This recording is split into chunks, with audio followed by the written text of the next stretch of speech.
Hi everybody! Recently I ordered my first electric guitar, finally received it, and decided to share my thoughts on it. This is the S by Solar AB4.6W model. This guitar series has only recently appeared in our market and is considered the budget-friendly alternative to Solar's more expensive guitars. It arrived in a box with the S by Solar logo and was securely wrapped in bubble wrap. There were no damages, and the guitar was additionally protected with foam inside the box.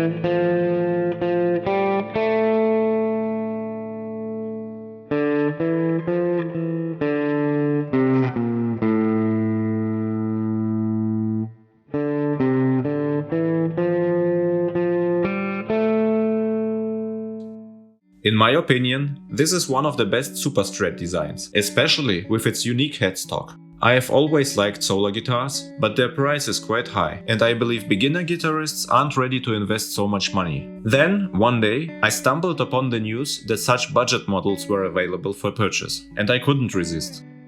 These guitars are manufactured in China, like many other guitars in this price range.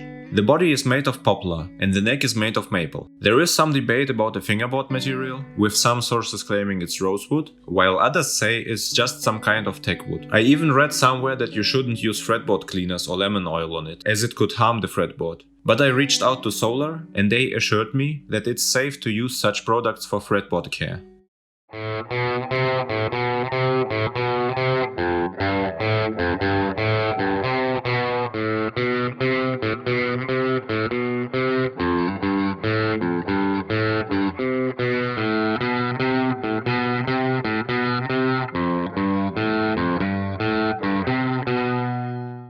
The guitar features a 25.5 scale length and 24 frets. It's equipped with two Solar design humbuckers and a fixed bridge.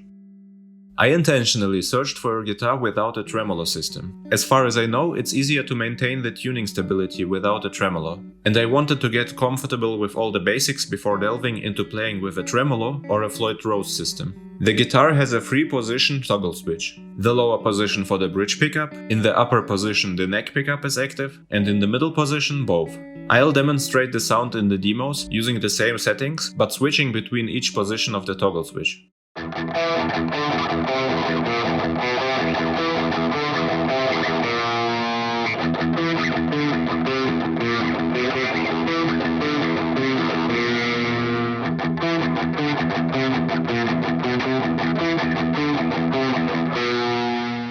I haven't adjusted the pickup heights yet, but I'll probably lower the neck humbucker slightly. Sometimes I accidentally hit it with the pick while playing.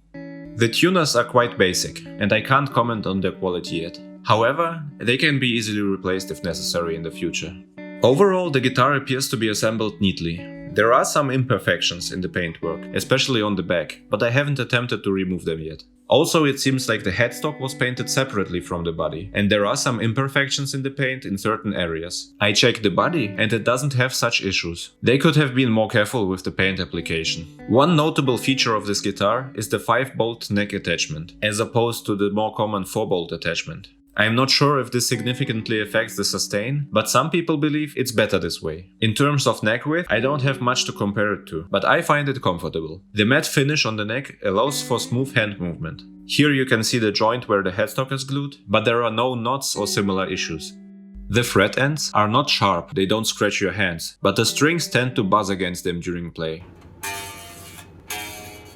I initially thought that I might have over-tightened the truss rod and lowered the strings too much, but even after adjusting it and raising the strings a bit, the buzzing didn't go away. However, it's not audible in the recordings or through headphones, so it might be not a significant issue. I'll try changing the strings and polishing the frets in a month, and if it doesn't solve the problem, I may take it to a technician.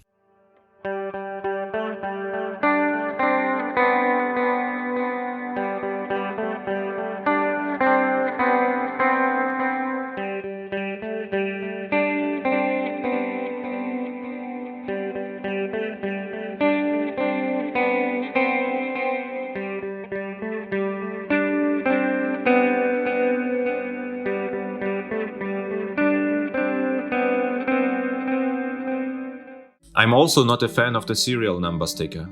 Typically, the serial number is applied directly to the guitar, and such a sticker looks cheap in comparison. The tone knob seems to have some resistance in particular position. The guitar's ergonomic design is comfortable both in a classical playing position and when resting it on your right leg. However, the balance is not the best. The guitar neck outweighs if you let it go.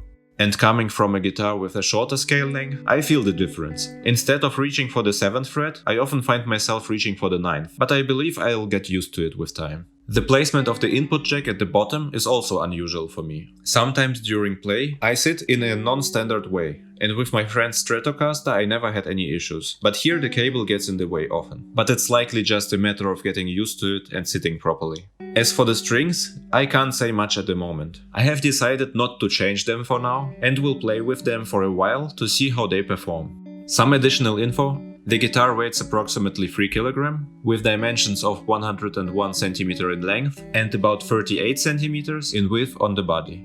By the way, the sound in this video was recorded using the new MG300 guitar multi-effects pedal and using FL Studio with no post-processing applied. I bought the effects pedal at the same time as the guitar and plan to review it separately soon.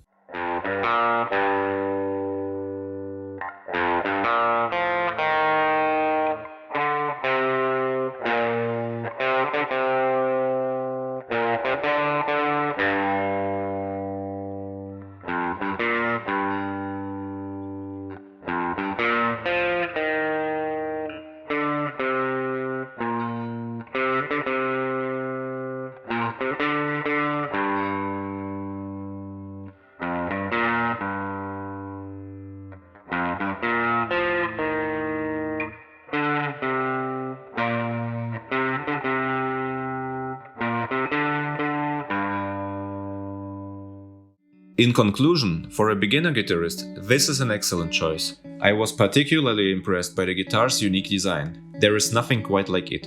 If you are drawn to a guitar's appearance, it's a great motivator to pick it up more often and play around with it. I debated between the black and white version, but ultimately decided that the white one would stand out more and look better as a part of the interior when I hang it on the wall. That way, it will always be within reach for a quick jam and also serve as room decoration.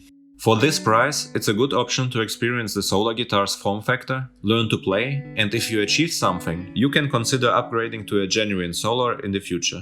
It would be amazing to compare these two instruments next to each other. Please remember that everything said in this video is purely my personal opinion, so there might be some inaccuracies in my observations. I'd appreciate if you could add your insights in the video's comments. I hope this review was helpful and you learned something new about this guitar. If you have any further questions, feel free to ask. I'll do my best to respond. Thank you to everyone who watched until the end. I'd be grateful if you liked this video and subscribe to the channel. It took quite an effort to create this video. Keep rocking!